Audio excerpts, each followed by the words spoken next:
पूरे इंटरनेट पर मैगजीन्स में और यूट्यूब के हजारों वीडियोस में अभी तक फिल्म विश्वात्मा को लेकर जितनी भी बातें बताई गई हैं, उनमें से आधे से ज्यादा बातें बिल्कुल पूरी तरह से झूठ हैं। लेकिन आज अपने इस वीडियो के लिए हमने बहुत ज्यादा रिसर्च की है और इस वीडियो में हमने कोशिश की है कि या तो फिल्म में काम कर रही स्टारकास्ट के किसी इंटरव्यू से या फिल्म के डायरेक्टर राजीव राय के किसी इंटरव्यू से ही इसमें बातों को इंक्लूड किया जाए, क्योंकि यही वो लोग हैं जिन्होंने फिल्म से जुड़ी हुई बारीक से बारीक जानकारी अपने कई इंटरव्यूज में शेयर की है। और हमने ऐसे अलग अलग इंटरव्यूज से फिल्म विश्वात्मा के बारे में ये जानकारी इकट्ठी की है, जो हम इस वीडियो में आपके साथ में शेयर कर रहे हैं।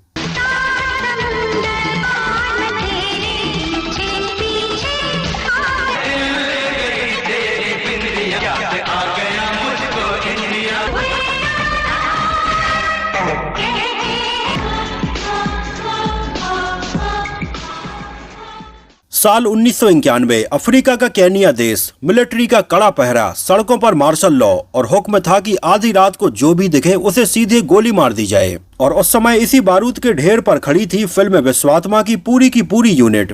विश्वात्मा एक ऐसी फिल्म जिसे बनाने के लिए इसके मेकर्स ने सिर्फ पैसा ही नहीं बल्कि अपनी जान की बाजी भी लगा दी थी। जहाँ फिल्म के सेट पर असली खूंखार शेर खुलेआम घूम रहे थे। सही मायने में एक मल्टी स्टारर फिल्म क्या होती है वो लोगों ने फिल्म विश्वात्मा में देखा, लेकिन उस समय फिल्म विश्वात्मा को मीडिया और क्रिटिक्स क्यों नीचे गिराने में लगे हुए थे और पर्दे के पीछे कौन कौन सी साजिश रची जा रही थी। लेकिन विश्वात्मा नाम का बम जब बॉक्स ऑफिस पर फटा तो इसके सामने कैसे पूरा का पूरा बॉलीवुड नतमस्तक हो गया था। एक तो फिल्म का जो टाइटल है विश्वात्मा, वो ही इतना भारी भरकम और अलग था और लोगों ने इसके पहले इस टाइटल को सुना भी नहीं था। हालांकि उस समय फिल्म के डायरेक्टर राजीव राय को कई लोगों ने यह सलाह दी थी कि उन्हें यह टाइटल नहीं रखना चाहिए। यहाँ तक कि खुद राजीव राय के पिता गुलशन राय, जिन्होंने फिल्म को प्रोड्यूस किया था, उन्होंने भी राजीव राय को बोला था कि ये टाइटल चेंज कर लें।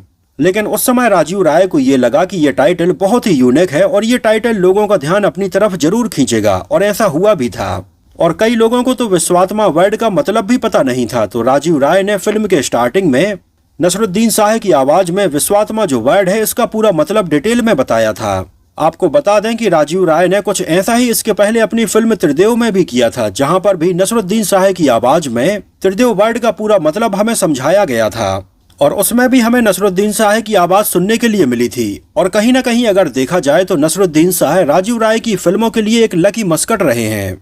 और कहीं न कहीं नसरुद्दीन शाह जो उस समय पैरेलल फिल्में ज्यादा कर रहे थे, उनको कमर्शियल फिल्मों में लाने का श्रेय राजीव राय को ही दिया जाता है, जिन्होंने नसरुद्दीन शाह को लेकर अपनी 3 बड़ी कमर्शियल फिल्में बनाई, जिनमें से पहली फिल्म थी त्रिदेव, दूसरी थी विश्वात्मा और तीसरी थी मोहरा। राजीव राय की ये तीनों ही फिल्में आज बॉलीवुड की कल्ट फिल्मों में गिनी जाती हैं, जिनके एक एक सीन आज लोगों को याद हैं। वैसे फिल्म विश्वात्मा के बनने की कहानी भी काफी दिलचस्प रही, जहां पहले ये फिल्म विश्वात्मा नहीं बल्कि त्रिदेव 2 ही बनने वाली थी। जहां विश्वात्मा के पहले साल 1989 में आई राजीव राय की फिल्म त्रिदेव एक ब्लॉकबस्टर फिल्म रही थी, जिसने उस समय बॉलीवुड में कहीं न कहीं मल्टी स्टारर फिल्मों का एक नया ही ट्रेंड शुरू किया था।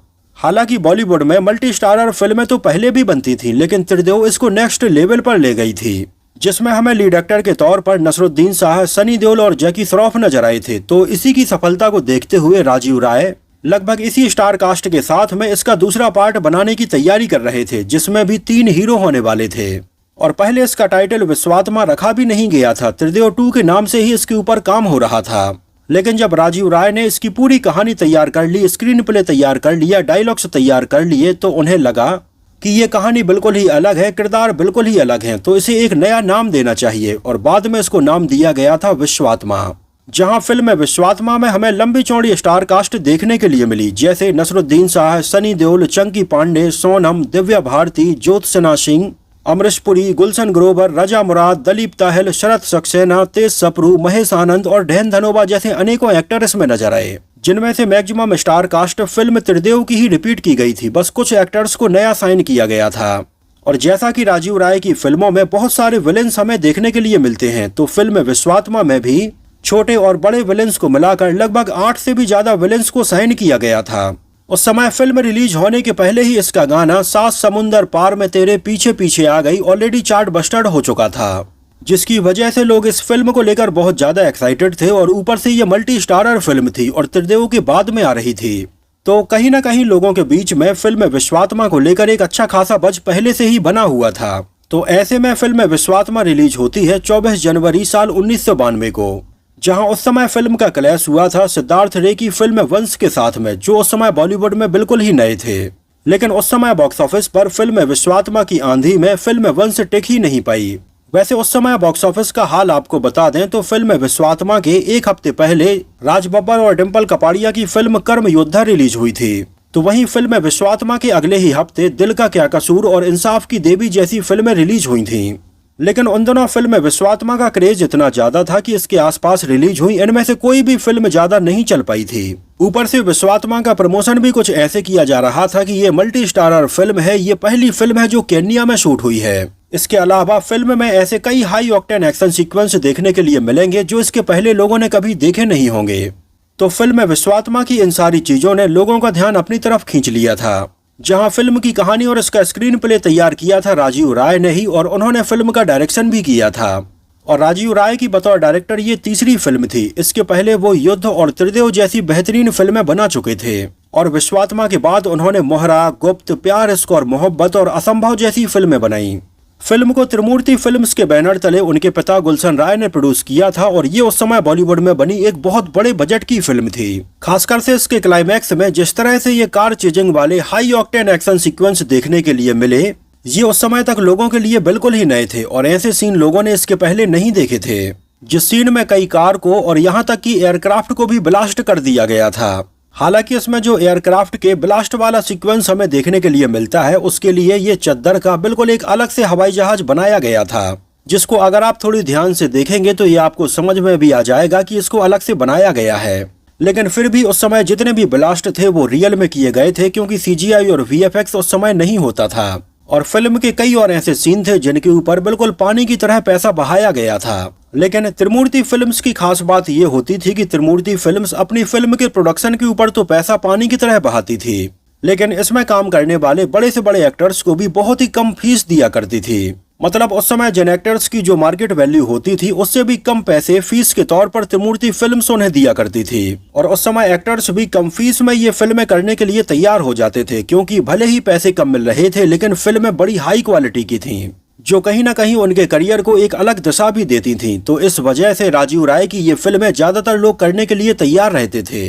यहाँ पर आपको बता दें कि पहले राजीव राय ने फिल्म त्रिदेव में से ही नसरुद्दीन शाह, सनी देओल और जैकी श्रॉफ को इसमें लेने का विचार बनाया था, जिनमें से नसरुद्दीन शाह और सनी देओल ने तो अपनी डेट्स इसके लिए दे दी थी, लेकिन जैकी श्रॉफ इसके लिए अपनी डेट्स नहीं दे पा रहे थे। उस समय जैकी श्रॉफ के साथ में प्रॉब्लम ये थी कि फिल्म विश्वात्मा का एक बड़ा हिस्सा केन्या में शूट होना था, जिसके लिए पूरी स्टार कास्ट को लगभग 2 महीने के लिए केन्या में ही रुकना था। और जिस समय फिल्म विश्वात्मा के स्टार कास्ट को केन्या जाकर इसके लिए शूट करना था, उसी समय जैकी श्रॉफ के बेटे टाइगर श्रॉफ का 2 मार्च 1990 को जन्म होता है। और टाइगर श्रॉफ के जन्म के बाद उस समय एक ज्योतिषी ने जैकी श्रॉफ की कुंडली देखी और उन्हें लगभग 1 साल के लिए विदेश यात्रा न करने की सलाह दी। तो इस रीजन की वजह से भी जैकी श्रॉफ ने फिल्म विश्वात्मा में काम नहीं किया था, और बाद में इसमें जैकी श्रॉफ की जगह पर चंकी पांडे को साइन किया गया था। उन दोनों चंकी पांडे ऐसी मल्टी स्टारर फिल्में करने के लिए जाने जाते थे, और सनी देओल के साथ में उनकी जोड़ी लोग काफी पसंद भी कर रहे थे। जैसे उस समय तक सनी देओल और चंकी पांडे की साथ में आग का गोला और पाप की दुनिया जैसी फिल्में रिलीज हो गई थीं, जिनमें इन दोनों की जोड़ी लोगों ने काफी पसंद की। तो इसी को ध्यान में रखते हुए फिल्म विश्वात्मा में जैकी श्रॉफ वाला रोल चंकी पांडे को दे दिया गया। वैसे आपको बता दें कि चंकी पांडे इसके पहले भी राजीव राय की फिल्म त्रिदेव में काम करना चाहते थे, यहाँ तक कि उन्होंने राजीव राय से फोन करके इसमें काम करने की बात भी कही थी। लेकिन उस समय चंकी पांडे ने राजीव राय से इसके लिए ज्यादा फीस की डिमांड कर दी, और राजीव राय ज्यादा फीस देने वाले बिल्कुल भी नहीं थे। तो इस चक्कर में चंकी पांडे के हाथ से फिल्म त्रिदेव निकल गई, और बाद में इस रोल में जैकी श्रॉफ नजर आए थे। लेकिन आगे चलकर चंकी पांडे ने यह बताया कि उन्हें फिल्म त्रिदेव छोड़ने का हमेशा अफसोस रहा, लेकिन फिल्म विश्वात्मा में इस बार चंकी पांडे ही आ गए। वैसे आपको बता दें कि उन दोनों राजीव राय सुनील शेट्टी के भी बहुत अच्छे दोस्त थे, और ये दोनों अक्सर साथ में समय बिताते थे और एक ही जिम में जिम करने के लिए भी जाते थे। उस समय तक सुनील शेट्टी की एंट्री फिल्मों में नहीं हुई थी, लेकिन सुनील शेट्टी अपनी बॉडी बना रहे थे और बॉलीवुड में एंट्री करने की तैयारी कर रहे थे। और उसी समय राजीव राय अपनी फिल्म विश्वात्मा भी बना रहे थे। तो पहले उन्होंने चंकी पांडे वाले रोल में सुनील शेट्टी को लेने का भी मन बनाया था, यहाँ तक कि सुनील शेट्टी भी इसमें काम करने के लिए तैयार हो गए थे।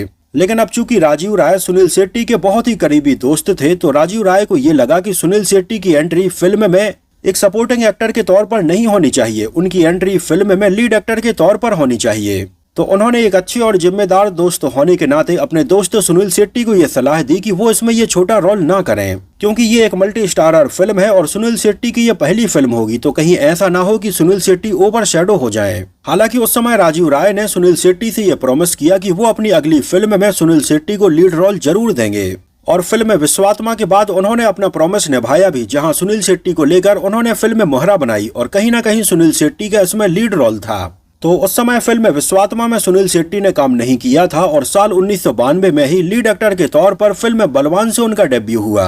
इसके अलावा इंटरनेट पर कई जगह इस बारे में जानकारी मेंशन है कि पहले फिल्म त्रिदेव में सनी देओल के अपोजिट नजर आने वाली माधुरी दीक्षित को विश्वात्मा के लिए भी अप्रोच किया गया था, लेकिन आगे चलकर राजीव राय ने अपने एक इंटरव्यू में इस बारे में बताया कि ये खबर बिल्कुल पूरी तरह से बेबुनियाद है। माधुरी दीक्षित को इस रोल के लिए कभी अप्रोच किया ही नहीं गया था। नहीं तो इसके पहले तक कई आर्टिकल्स में और यूट्यूब के वीडियोस में ये कहा जा रहा था कि इसमें माधुरी दीक्षित को अप्रोच किया गया था, लेकिन माधुरी दीक्षित ने ये फिल्म छोड़ दी थी। और इसका रीजन भी उन्होंने ये बताया था कि माधुरी दीक्षित को फिल्म त्रिदेव में उतना बड़ा रोल नहीं मिल पाया था, तो इस वजह से उन्होंने फिल्म विश्वात्मा को भी ठुकरा दिया था। लेकिन राजीव राय ने इस बात को क्लियर किया था अपने एक इंटरव्यू में कि ऐसा नहीं था।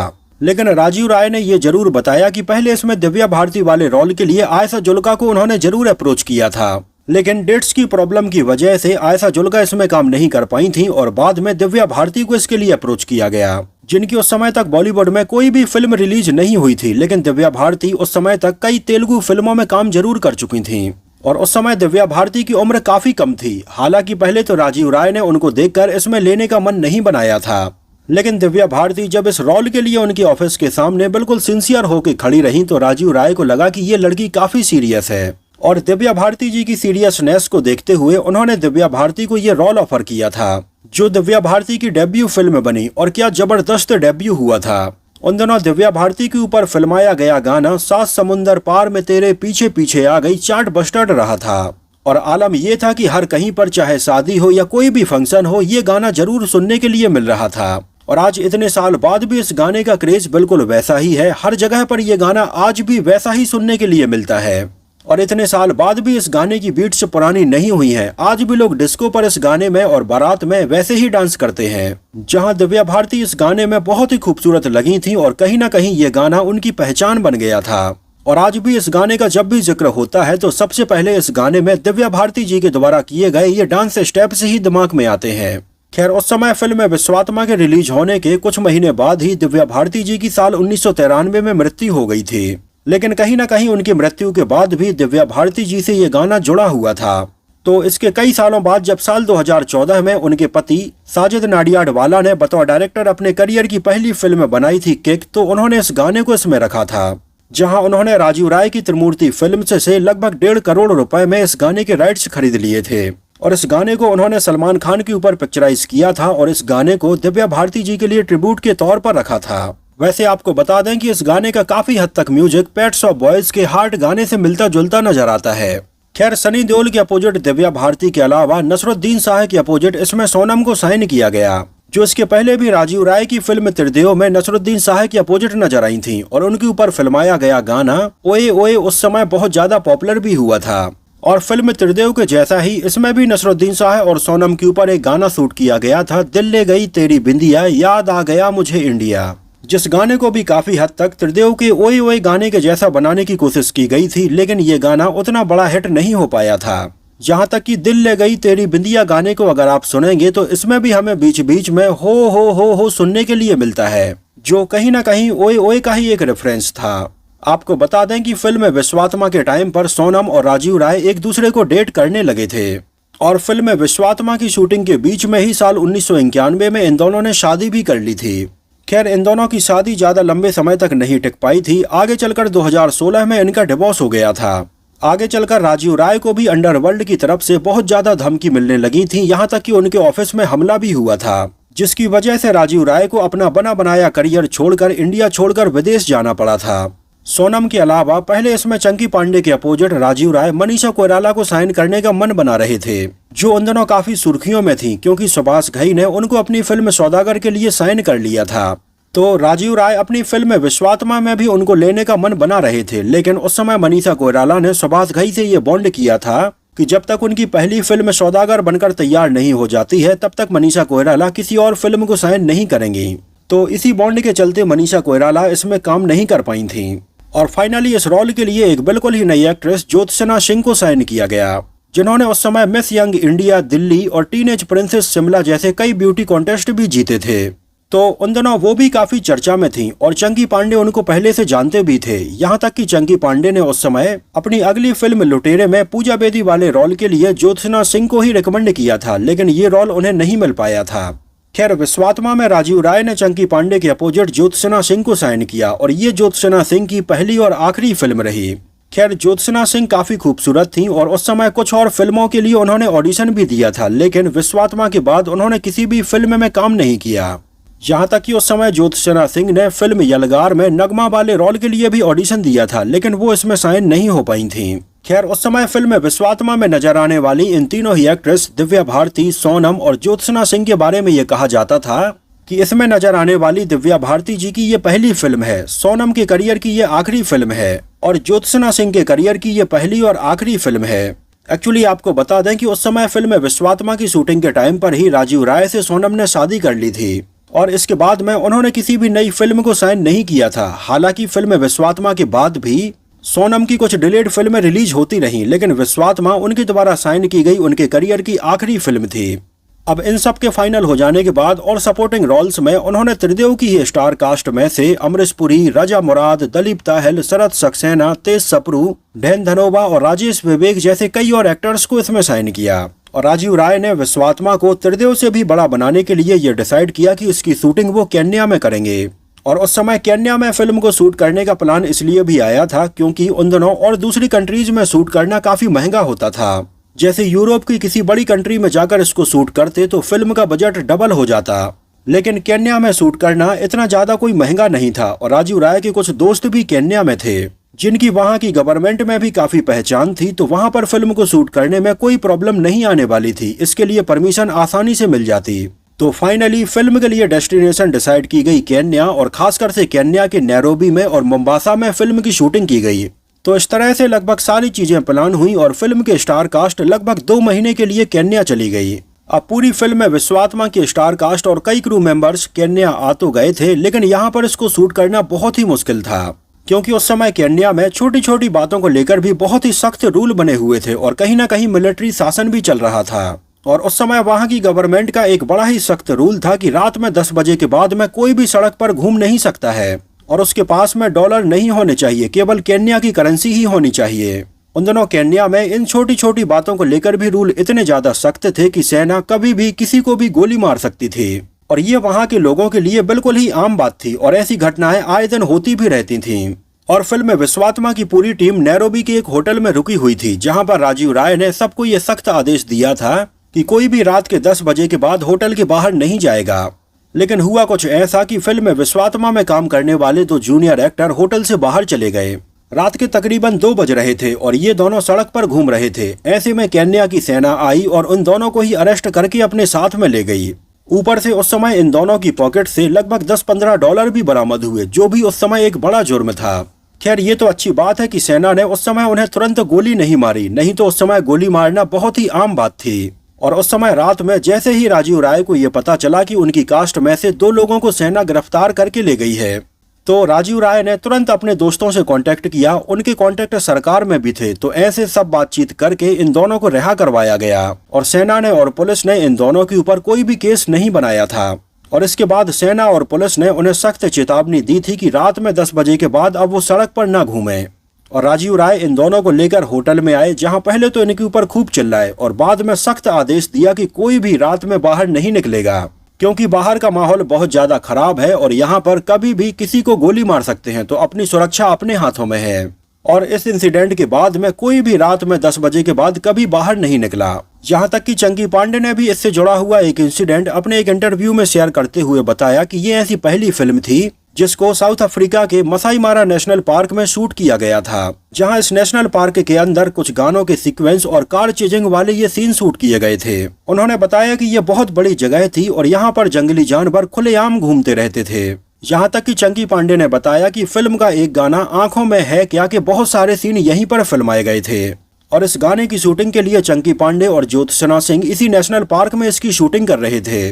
उन्होंने बताया कि इस गाने के लिए नीचे चंकी पांडे और ज्योत्सना सिंह खड़े हुए थे और पूरे क्रू मेंबर कार के ऊपर थे, जहां कार में ही उन्होंने ये कैमरा लगाया हुआ था और वहीं से शूटिंग कर रहे थे। और चंकी पांडे और ज्योत्सना सिंह यहाँ पर पेड़ों के नीचे डांस कर रहे थे और उनके पीछे कई जानवर खुले घूम रहे थे। यहाँ तक कि कई और टूरिस्ट जो अपनी अपनी जिप्सी में बैठकर वहां से निकल रहे थे वो लोग देख रहे थे कि आखिर यहाँ चल क्या रहा है। ये दोनों इस घने जंगल में इतने सारे जानवरों के बीच में ऐसे क्यों डांस कर रहे हैं। यहाँ तक कि उनके पास में से जब एक टूरिस्ट जिप्सी निकली और उन्होंने इशारा किया तो चंकी पांडे और ज्योत्सना सिंह को ऐसा लगा कि उनके पास में ही झाड़ियों में एक शेर बैठा हुआ है, जिसको वहां पर बहुत सारे लोगों ने देखा भी। और इसके बाद में ये दोनों तुरंत अपनी कार में आ गए। हालांकि ये तो अच्छा हुआ कि शेर का पेट भरा हुआ था, नहीं तो वो इनके ऊपर हमला भी कर देता। चंकी पांडे ने बताया कि ये इंसिडेंट बहुत ही डरावना था, लेकिन आज हम इसको याद कर करके हंसते हैं। लेकिन साथ ही साथ उन्होंने ये बताया कि ये नेशनल पार्क इतना खूबसूरत था कि अगली बार वो अपने हनीमून के लिए यहीं पर गए थे। यहाँ तक कि इस गाने की शूटिंग के टाइम पर चंकी पांडे को चोट भी लग गई थी और उन्हें तुरंत डॉक्टर के पास में ले जाने की तैयारी हो रही थी। लेकिन अब चूंकि ये नेशनल पार्क के बीचों बीच थे तो वहां पर वन अधिकारी आए और तुरंत उन्हें बस में बैठने के लिए बोला, क्योंकि उन वन अधिकारियों का ये कहना था कि इस लोकेशन के पास में 4 बड़े पैंथर देखे गए हैं और यहाँ पर खुले घूमना सेफ नहीं है। और ये बात सुनते ही फिल्म के क्रू मेंबर्स पैंथर देखने के लिए एक्साइटेड हो गए और वहाँ के अधिकारियों से पूछने लगे कि ये उन्हें कैसे देखने के लिए मिलेगा। खैर बस यहाँ से चलने लगी, लेकिन उन्हें इस बात का बिल्कुल भी अंदाजा नहीं था कि जिस बस में बैठकर वो जा रहे हैं 2 मिनट पहले उनकी बस के पीछे ही एक पैंथर चढ़ा हुआ था। एक्चुअली ये मसाई मारा जो नेशनल पार्क है ये बहुत बड़े एरिया में फैला हुआ है और बहुत सारे पैंथर और कई खतरनाक जानवर इसमें हैं। और आपने भी YouTube पर और ऐसी कई और जगहों पर ऐसे कई वीडियोस देखे होंगे जहां पर पैंथर टूरिस्ट की कार के ऊपर चढ़े हैं और बस के ऊपर चढ़े हैं। आपको बता दें कि आगे चलकर केन्या के नैरोबी में रामगोपाल वर्मा की फिल्म कंपनी के भी कई सीन शूट किए गए थे और इसकी शूटिंग के लिए अजय देवगन और विवेक ओबराय आए थे। जहां तक कि आगे चलकर नील नितिन मुकेश की फिल्म शॉर्टकट रोमियो का एक बहुत ही खूबसूरत गाना खाली सलाम दुआ को भी इसी नेशनल पार्क में फिल्माया गया, जहां इस गाने के बैकग्राउंड में हमें वहां के लोकल ट्राइब्स के कई लोग डांस करते हुए भी नजर आए थे। वैसे फिल्म विश्वात्मा के भी कई सीन में हमें केन्या के लोकल लोग देखने के लिए मिले थे, जैसे कि क्लब में।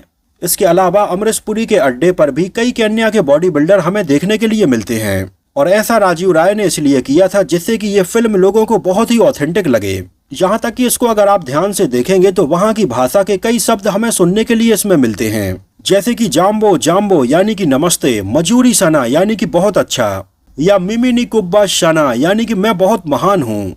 तो पूरी फिल्म विश्वात्मा के दौरान ऐसे कई शब्द हमें सुनने के लिए मिलते हैं। यहाँ तक कि इसका जो बहुत ही पॉपुलर गाना है 7 समुंदर पार में तेरे पीछे पीछे आ गई, इस गाने को नैरोबी के एक बहुत ही famous disco club Bubbles discotheque में शूट किया गया था, जो उन दोनों नैरोबी में बहुत ही पॉपुलर था। जिस डिस्को क्लब का नाम भी एक सीन में हमें गुलशन ग्रोवर लेते हुए नजर आते हैं। तो उस समय नैरोबी की कई लोकेशंस पर इसके कई सीन शूट किए गए और मोम्बासा के बीच पर भी इसके कई सीन फिल्माए गए। जिस समय नैरोबी में फिल्म की शूटिंग चल रही थी उस समय फिल्म के पूरे क्रू और कास्ट मेंबर्स ने नैरोबी के बहुत ही फेमस हिंदू मंदिर श्री मंगल मंदिर में आरती की थी और राजीव राय ने यहाँ पर इस मंदिर की ये फोटो फिल्म के स्टार्टिंग में भी रखी थी। इसका एक किस्सा गुलशन ग्रोवर से भी जुड़ा हुआ है, जिसके बारे में चंकी पांडे ने एक इंटरव्यू में बताया था कि कैसे उन दोनों गुलशन ग्रोवर अपनी मूछें रखा करते थे, लेकिन राजीव राय ने फिल्म विश्वात्मा के लिए उनकी मूछें मुड़वा दी थी। पहले तो चंकी पांडे ने बताया कि एक तो राजीव राय अपनी फिल्म में काम करने के लिए एक्टर्स को बहुत ही कम फीस देते थे, तो वैसे ही कम फीस वो गुलशन ग्रोवर को भी दे रहे थे। तो पहले तो गुलशन ग्रोवर ने इसमें काम करने से मना कर दिया था, लेकिन बाद में चंकी पांडे ने गुलशन ग्रोवर को समझाया कि फीस तो कम ज्यादा चलती रहती है, लेकिन ये एक अच्छी फिल्म है और इसमें उनका रोल भी लोग याद रखेंगे, तो उन्हें ये फिल्म जरूर करनी चाहिए। तो चंकी पांडे के कहने पर गुलशन ग्रोवर इसमें काम करने के लिए तैयार हो गए थे। लेकिन उन दिनों गुलशन ग्रोवर अपनी ज्यादातर फिल्मों में हमें मूछें रखे हुए नजर आते थे और अपनी मूछों से गुलशन ग्रोवर को बहुत ज्यादा प्यार था। लेकिन अब राजीव राय ये चाहते थे कि गुलशन ग्रोवर इसके लिए अपना क्लीन शेव रखें और अपनी मूछें मुड़वा लें, लेकिन गुलशन ग्रोवर ने ऐसा करने से साफ साफ मना कर दिया, क्योंकि इसके पीछे गुलशन ग्रोवर का भी एक रीजन ये था कि वो उन दिनों लगभग 8 से 10 फिल्मों की शूटिंग कर रहे हैं जिनमें उनके किरदार की मूछें हैं, और अगर वो यहाँ पर अपनी मूछें मुड़वा लेंगे तो उन फिल्मों में उनके रोल का क्या होगा जिनमें उनकी मूछें हैं, उनकी तो कंटिन्यूटी पूरी तरह से टूट जाएगी। खैर चंकी पांडे उनके काफी अच्छे दोस्त थे और एक रात जब गुलशन ग्रोवर अपने होटल के रूम में सो रहे थे तो चंकी पांडे चुपके से गए और उनकी आधी मूंछों को शेव कर दिया। एक्चुअली चंकी पांडे ने गुलशन ग्रोवर को काफी शराब पिला दी थी जिससे कि गुलशन ग्रोवर को ये पता भी नहीं चला। और अगले ही दिन गुलशन ग्रोवर ने देखा कि उनकी आधी मूछें साफ हो गई हैं, तो बाद में उन्होंने अपनी पूरी मूछें ही मुड़वाई। एक्चुअली उस समय गुलशन ग्रोवर ये भी बोलते थे कि वो जब मूछें मुड़वा लेते हैं तो बिल्कुल कमल हसन के जैसे लगते हैं। लेकिन इसके बाद भी गुलशन ग्रोवर के साथ में राजीव राय को शूट करने में काफी प्रॉब्लम हुई, जहां तक कि उन्होंने शूटिंग के दौरान ही दोबारा से अपनी मूछें बढ़ा ली थी और राजीव राय चाहते थे कि वो अपनी मूछें फिर से मुड़वा लें। तो इस कश्मकश में भी फिल्म विश्वात्मा की शूटिंग थोड़ी डिले हुई और 2-3 दिन तक फिल्म की स्टार कास्ट को इसका इंतजार करना पड़ा। खैर उस समय मुंबई में जब राजीव राय को पता चला कि गुलशन ग्रोवर किसी और फिल्म की शूटिंग मुंबई के एक होटल में कर रहे हैं तो राजीव राय को काफी गुस्सा आया कि यहाँ पर उनकी फिल्म की स्टार कास्ट गुलशन ग्रोवर की वजह से शूटिंग स्टार्ट नहीं कर पा रही है और वहाँ पर गुलशन ग्रोवर आराम से अपनी किसी और फिल्म की शूटिंग कर रहे हैं। तो उन्होंने गुलशन ग्रोवर को सबक सिखाने का सोचा और अपने दोस्त सुनील शेट्टी के साथ में तुरंत वो वहां पर पहुंच गए जहां पर गुलशन ग्रोवर अपनी दूसरी फिल्म की शूटिंग कर रहे थे। और यहां पर राजीव राय ने साफ साफ और धमकी भरे अंदाज में गुलशन ग्रोवर से ये बोला कि अगर वो सीधे सीधे फिल्म की शूटिंग करेंगे तो ठीक है और अगर ऐसी हरकतें वो करेंगे तो वो उनका रोल ही फिल्म से काट देंगे। और उस समय राजीव राय का ये गुस्सा देखते हुए गुलशन ग्रोवर दूसरे दिन समय से फिल्म की शूटिंग के लिए पहुंच गए और उन्होंने अपनी मूछें भी मुड़वा ली थी। खैर इसमें गुलशन ग्रोवर का काम काफी पसंद आया और आगे चलकर राजीव राय ने उनको फिल्म मोहरा के लिए भी साइन किया था। और मजेदार बात ये रही कि राजीव राय ने गुलशन ग्रोवर को फिल्म मोहरा में भी क्लीन शेव वाला लुक दिया था। खैर इसके बाद में गुलशन ग्रोवर उस समय ज्यादातर क्लीन शेव ही रखने लगे थे और किसी फिल्म के लिए अगर उन्हें मूंछों की जरूरत होती तो वो नकली मूंछें और दाढ़ी लगा लेते थे। इसमें अमरीश पुरी और उनके सारे परिवार के नाम किसी न किसी सांपों से ही संबंधित हैं। जैसे अमरीश पुरी का नाम था अजगर जुर्राट और इसमें उनके बेटे बने हुए नजर आए। किरण कुमार के किरदार का नाम था नागदंश जुर्राट और उनके दूसरे बेटे बने हुए महेश आनंद नजर आए थे जिनका नाम इसमें रखा गया था राजनाग। फिल्म के एक सीन में आपने नोटिस किया होगा जिसमें नसरुद्दीन शाह को पानी से भरे हुए एक कांच के अंदर बांध देते हैं जिसमें धीरे धीरे पानी भरता जाता है। एक्चुअली में ये सीन नसरुद्दीन शाह की पिछली फिल्म हीरो हीरा लाल के जैसा ही रखा गया था जो कि राजीव राय को काफी पसंद आया था, तो उन्होंने इस सीन को रिक्रिएट किया था। उस समय फिल्म में काम कर रही दिव्या भारती और ज्योत्सना सिंह ये दोनों ही नई थीं और जब ये दोनों ही नैरोबी में फिल्म के सीन शूट कर रही थी तो इन दोनों के बीच में फिल्म के सेट पर काफी झगड़ा होता था। और झगड़ा किसी बड़ी बात पर नहीं, छोटी छोटी बातों के ऊपर कि उसको मुझसे अच्छी ड्रेस क्यों दे दी गई है, उसको मुझसे अच्छी ज्वेलरी क्यों दी गई है। और इन दोनों के इस झगड़े को फिल्म में काम कर रहे बाकी एक्टर से सुलझाते थे। फिल्म में एक सीन था जिस सीन में सनी देओल एक एयरक्राफ्ट के ऊपर लटके हुए नजर आते हैं और रनवे पर इसके साथ में दौड़ते हुए नजर आते हैं। आपको बता दें कि उस समय इस सीन को खुद सनी देओल ने ही शूट किया था, किसी भी तरह के बॉडी डबल का यूज नहीं किया गया था। और इस सीन को अगर आप ध्यान से देखेंगे तो एयरक्राफ्ट फुल स्पीड में रनवे पर दौड़ रहा है और सनी देओल बिल्कुल इसमें हवा में उड़ रहे हैं, मतलब उनके पैर जमीन पर नहीं है। और आगे चलकर ये एयरक्राफ्ट 2 कार से टकराता है और ब्लास्ट हो जाता है, लेकिन इसके पहले ही सनी देओल इसमें से अमरीश पुरी को नीचे गिरा लेते हैं। उस समय ये सीन सनी देओल ने खुद शूट किया था जो वाकई में एक बहुत ही खतरनाक सीन था। हालांकि इसके अलावा एक सीन इसमें हमें और देखने के लिए मिलता है जहां पर सनी देओल और चंकी पांडे को एक एयरक्राफ्ट के अंदर हथकड़ी बांध दी जाती है।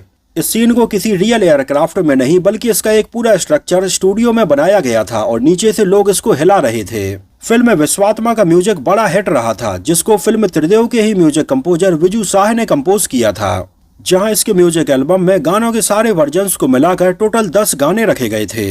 ये गाने थे 7 समुंदर पार में तेरे पीछे पीछे आ गई, आंखों में है क्या, दिल ले गई तेरी बिंदिया, आदमी जिंदगी और तूफान। विजू शाह जाने माने म्यूजिक कंपोजर कल्याण जी और आनंद जी की जोड़ी में से कल्याण जी के बेटे हैं। जहां आपको बता दें कि फिल्म त्रिदेव का पूरा म्यूजिक कंपोज विजू शाह ने ही किया था, लेकिन विजू शाह चूंकि उस समय नए थे तो म्यूजिक कंपोजर के तौर पर इसमें कल्याण जी आनंद जी को क्रेडिट दिया गया था। लेकिन फिल्म विश्वात्मा में विजू शाह को ही क्रेडिट दिया गया था, जहां गानों के लिरिक्स लिखे थे आनंद बख्शी साहब ने और आवाजें थी उदित नारायण, मोहम्मद अजीज, साधना सरगम, अलका याग्निक, अमित कुमार, सपना मुखर्जी और कुमार सानू और राजश्री बाग की आवाज इसमें सुनने के लिए मिली। उस समय फिल्म विश्वात्मा की लगभग 20 लाख से भी ज्यादा ऑडियो कैसेट से सेल की गई थी और ये इस साल का 7वें नंबर पर सबसे ज्यादा बिकने वाला म्यूजिक एल्बम बन गया था। चलिए एक नजर डालते हैं इसके बजट और बॉक्स ऑफिस कलेक्शन के ऊपर। उस समय फिल्म का बजट रखा गया था लगभग 3 करोड़ रुपए और फिल्म ने इंडिया में कलेक्शन किया था लगभग 5.5 करोड़ रुपए और वर्ल्ड वाइड में लगभग 9.5 करोड़ रुपए का कलेक्शन किया था और ये इस साल आई एक सुपर हिट फिल्म रही और साल 1992 में बॉक्स ऑफिस पर पैसे कमाने के मामले में 5वें नंबर पर रही। वैसे 1992 में हमें कई बेहतरीन फिल्में देखने के लिए मिली, जिनमें बेटा, दीवाना, खुदा गवाह, 16 और शबनम, खिलाड़ी, जो जीता वही सिकंदर, जिगर, बोल राधा बोल, यलगार, जान तेरे नाम और ऐसी कई और फिल्में। और फिल्म विश्वात्मा को IMDb पर 6.5 आउट ऑफ 10 रेटिंग मिली हुई है। आगे चलकर ये फिल्म कल्ट फिल्म बन गई, जो फिल्म आज भी अगर टीवी पर आती है तो लोग इसको पूरा देख लेते हैं। उस समय फिल्म विश्वात्मा में देखने के लिए मिली हर चीज बिल्कुल नई थी और बिल्कुल टॉप नॉच थी।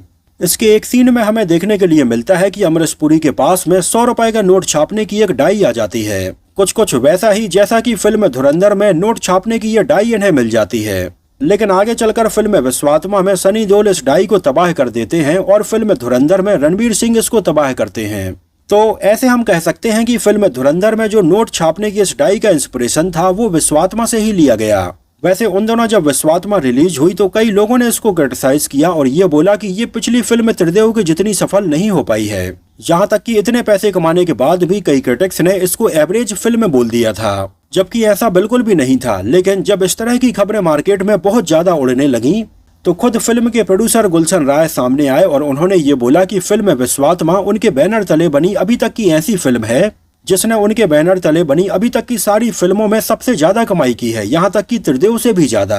तो फिर लोग इसको फ्लॉप कैसे बोल सकते हैं? पता नहीं ये कौन सी दुश्मनी निकालना चाह रहे हैं। हालांकि फिल्म विश्वात्मा के म्यूजिक के और बैकग्राउंड म्यूजिक की अगर बात करें तो ये पूरी तरह से ओरिजिनल नहीं है, ये कई हॉलीवुड गानों से ली गई हैं। जैसे विश्वात्मा की जो हमें बहुत ही फेमस म्यूजिकल थीम सुनने के लिए मिलती है, ये एक्चुअली में एनिग्मा के गाने हाले लोजाहा से ली गई है। वैसे इसके म्यूजिक के बारे में हम एक एपिसोड अलग से बनाएंगे।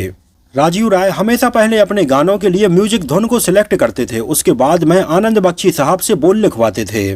तो यहाँ पर जब 7 समुंदर पार गाने को लिखवाया जा रहा था तो राजीव राय को पेट शॉप बॉयज का गाना हार्ट काफी पसंद आया था और इसी धुन के ऊपर उन्होंने विजू साहे से इस गाने की धुन बनाने का बोला था। खैर ये धुन बनने के पहले ही आनंद बख्शी साहब ने इस गाने के 2 वर्जन लिख लिए थे और जब ये दोनों ही वर्जन आनंद बख्शी साहब ने राजीव राय और विजू साहे को सुनाए तो ये बहुत ही स्लो थे, जो बिल्कुल एक शास्त्रीय संगीत के जैसे लग रहे थे और फिल्म की थीम और सिचुएशन के हिसाब से मैच नहीं हो रहे थे। खैर आगे चलकर आनंद बख्शी साहब ने इसके लिए जो गाना लिखा था 7 समुंदर पार, इसके शब्द तो वैसे ही रखे, लेकिन इस गाने का म्यूजिक इन्होंने अपने हिसाब से ही बिल्कुल फास्ट रखा और इस गाने का पूरा मतलब ही बदल गया। मतलब आनंद बख्शी साहब ने जो सोचकर इस गाने को लिखा था वो सोच बिल्कुल पूरी तरह से ही बदल गई और ये गाना जहां बिल्कुल स्लो होने वाला था वो अब बिल्कुल डिस्को थीम वाला हो गया।